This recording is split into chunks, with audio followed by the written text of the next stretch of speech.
government has not done enough to prevent EU supertrawlers from dominating British seas, according to Jane Adyer, director of grassroots, cross-party campaign Get Britain Out.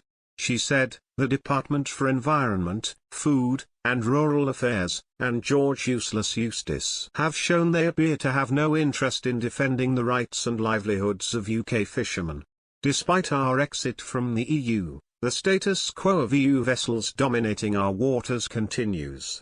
Article 16 is not currently on the table when discussing a fresh Northern Ireland Protocol because Boris Johnson cannot afford a trade war, according to political columnist Mutabor Rahman. The Politico journalist says Foreign Secretary Liz Truss has also recognized that Russia is the common enemy and Europe must present a united front. So the only real and tricky question is timing, he concludes.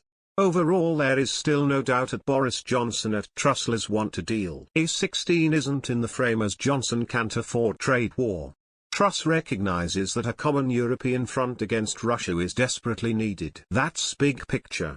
So the only real tricky question is timing. Brexit means nothing unless ministers are willing to take back control and implement fresh policies which benefit Britons, a campaigner has argued. Jane Adyer, director of grassroots, cross-party campaign Get Britain Out, said, the Prime Minister and his minister love to try and take credit for Brexit and gaining new powers. However, what is the point of taking back control and having new law, making powers at your disposal if you are unwilling to put them to good use? Ms. Adyer argues Boris Johnson should use the newfound powers to protect British waters from EU supertrawlers. Boris Johnson should pivot from his current red meat policies to fishing rights if he wants to protect his career, according to campaigner Jane Adyer. Ms. Adyer, director of grassroots, cross-party campaign Get Britain Out, said, I can assure the Prime Minister, his reputation in the former Red Wall, as well as around the country, would be far higher if he and his government were to actually address key elements of Brexit which are yet to be resolved.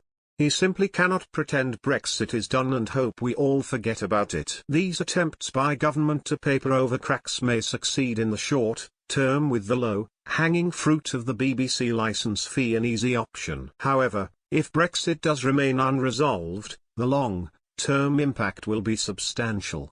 This will impact not just the Prime Minister's legacy, but the entire country, as trust in politicians and the political system wanes further. Good morning from London.